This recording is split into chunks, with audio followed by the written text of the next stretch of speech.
Toda a escritura é inspirada por Deus e é útil para o ensino, para a repreensão, para a correção, para a instrução na justiça.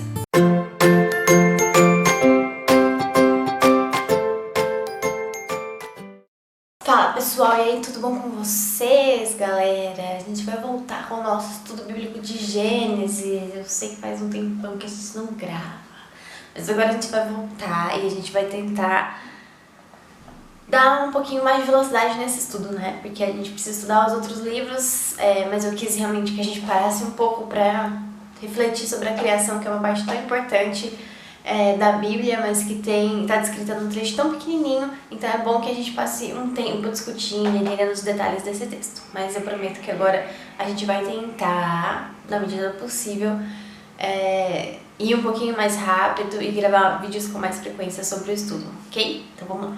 Pessoal, nesse vídeo a gente vai ver várias curiosidades ou vários detalhes que talvez você não se atentou no resto do texto que falta pra gente ler ainda no primeiro capítulo. Mas antes disso eu gostaria de fazer uma rápida reflexão com vocês.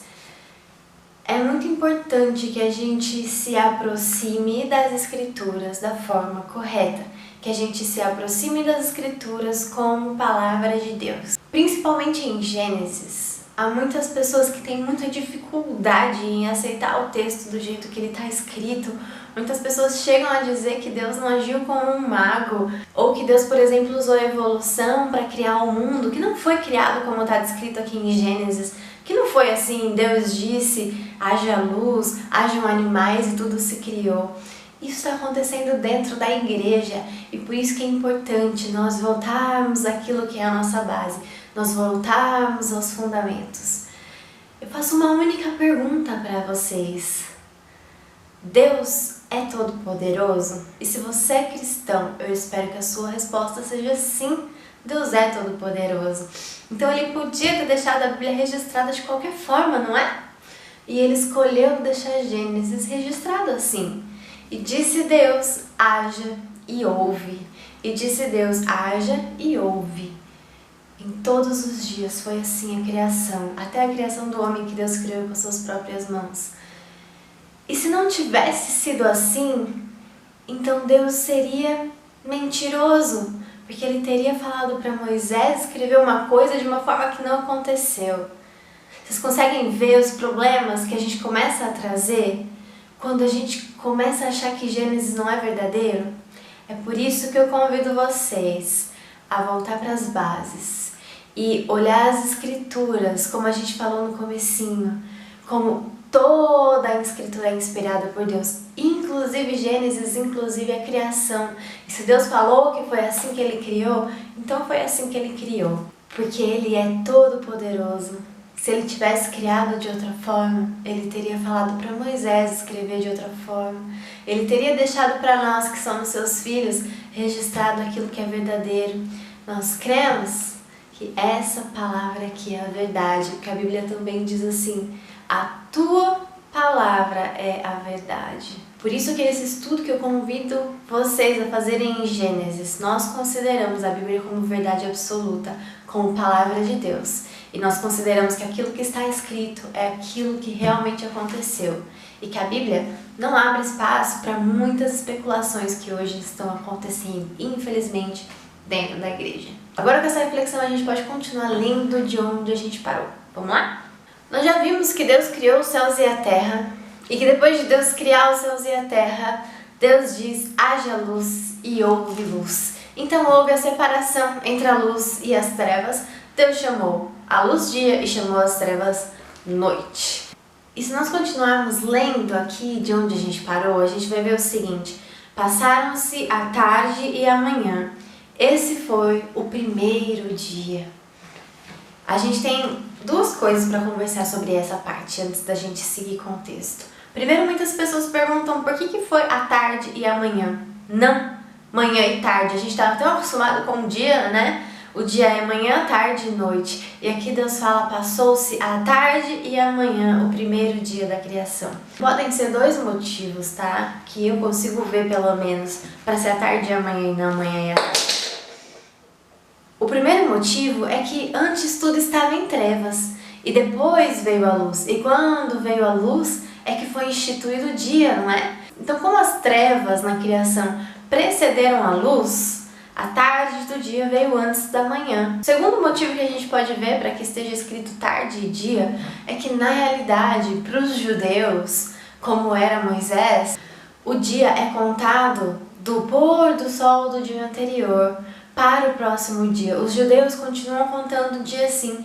Então, por exemplo, o dia sagrado para eles, que é o sábado, começa na realidade no pôr do sol da sexta-feira. Assim também acreditam as pessoas que são adventistas do sétimo dia. O sábado para eles começa no pôr do sol da sexta-feira e termina o sábado no pôr do sol do próprio sábado. Então eles contam o dia de uma forma diferente. Lá no Novo Testamento também se conta assim. Por isso, provavelmente, é que esse livro conta os dias como tarde e manhã, e não manhã e tarde.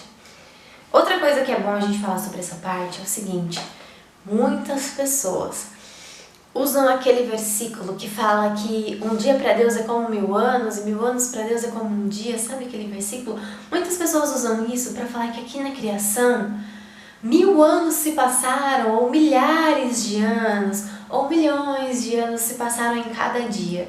Essas pessoas usam essa argumentação principalmente para tentar casar uma teoria ateísta, uma teoria que diz que toda a vida evoluiu do nada, que antes era nada, explodiu e depois se formou tudo. Esse é o conceito geral da teoria da evolução. Essas pessoas querem adaptar uma teoria que diz que a Terra tem milhões de anos à criação. E quando elas tentam fazer essa adaptação, uma coisa que surge é a teoria do intervalo, como a gente já viu em outro vídeo, eu vou colocar aqui embaixo. E a segunda interpretação que surge é essa, que na verdade cada dia da criação tem milhares e milhares de anos e não são dias de 24 horas. A Bíblia é absoluta sobre isso? Não. E também essa informação não faz diferença na sua salvação e como você se aproxima de Deus. Mas eu creio que aqui são dias de 24 horas. Porque Deus deixou claro para a igreja em toda a história que eram dias de 24 horas. Se você for ver, é assim que os judeus se aproximam das Escrituras. É assim que Moisés entendeu aquilo que ele mesmo escreveu. Porque se a gente for ver lá em Êxodos 20, nos 10 mandamentos, Moisés vai falar para as pessoas guardarem o sétimo dia do Senhor. E ele vai falar assim: porque em 6 dias o Senhor criou todas as coisas e no sétimo dia ele descansou. Então Moisés interpreta os dias da criação como dias comuns, dias de 24 horas. Então, como eu me aproximo desse trecho, é que eu entendo verdadeiramente que Deus, na sua soberania, criou todas as coisas em 6 dias de 24 horas. Eu vejo que esse trecho não nos abre espaço para interpretarmos que cada dia desses aqui foram milhares, milhões de anos. Eu entendo sim aquele texto que diz que um dia para Deus é como 1000 anos, mas eu entendo que o objetivo daquele texto é simplesmente dizer que o nosso Deus é atemporal, que ele sempre existiu, ele sempre vai existir.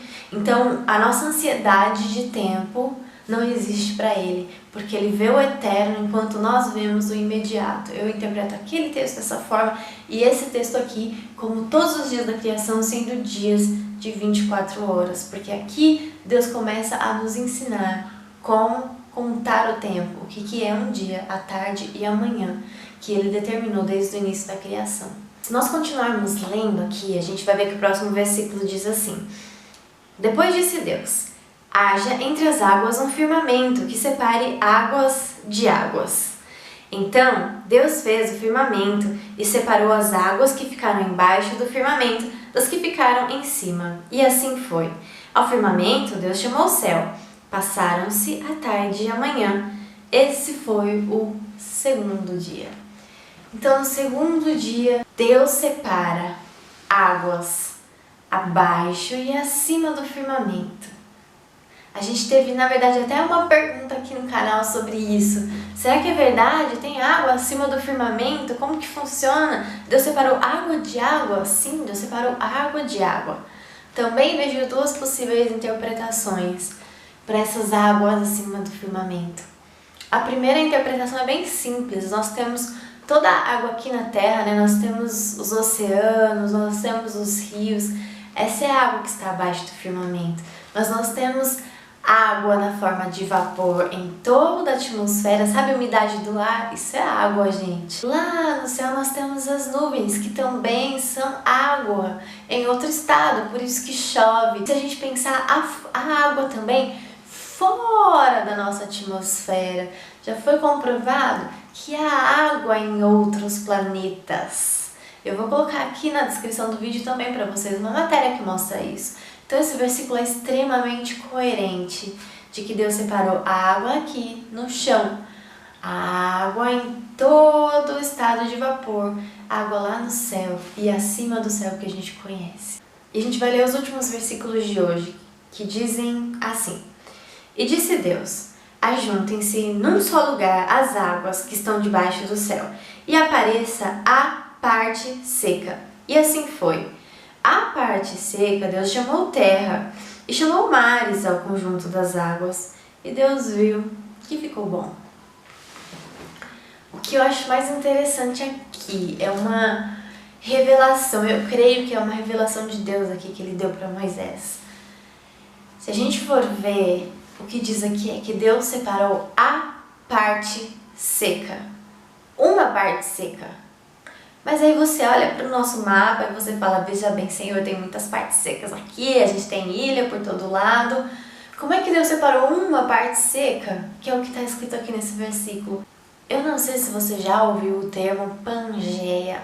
Talvez lá na sua escola, né, se você tirar de alguma das caixinhas que estão aí presas em algum lugar na sua cabeça, você acha. Se não achar, Google, né, tá aí para isso, para nos ensinar todos os dias. Então você vai lá e pesquisa o que é Pangeia.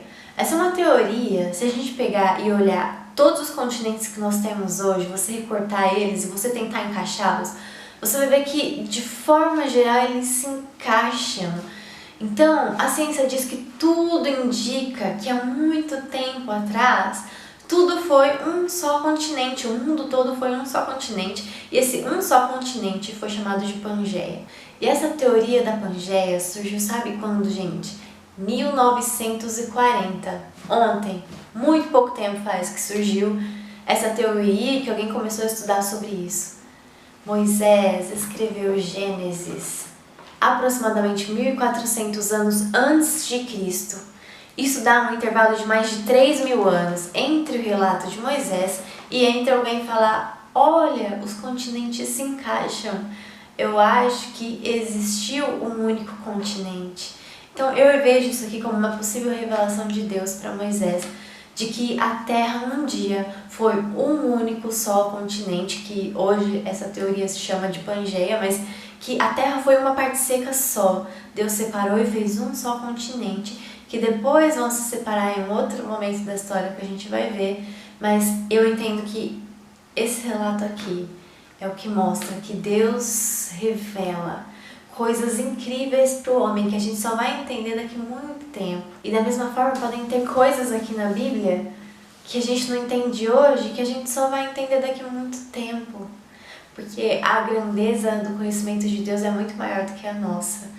Então, eu espero que vocês tenham gostado dessas curiosidades que a gente viu até agora. Espero que quando vocês estejam estudando, vocês se aproximem da Bíblia como palavra de Deus, não querendo adaptar a Bíblia ao que as pessoas falam, mas tentando entender o que acontece no mundo versus aquilo que está na Bíblia. O que a Bíblia diz sobre os últimos dias, o que a Bíblia diz sobre o que aconteceria com os cristãos, com o cristianismo. Tudo está aqui, gente. Isso é a palavra de Deus. Ela toda. Do primeiro versículo de Gênesis ao último de Apocalipse. Isso é a palavra de Deus. Isso é a palavra de Deus, é verdade. Espero que vocês tenham gostado desse vídeo. Se vocês gostaram, dê o seu joinha aqui. Escreve aqui nos comentários se vocês gostaram dessas curiosidades, se vocês não gostaram. Se vocês têm dúvidas, vamos conversar. Eu procuro responder todos os comentários que vocês colocam aqui. E até a próxima. Tchau, tchau!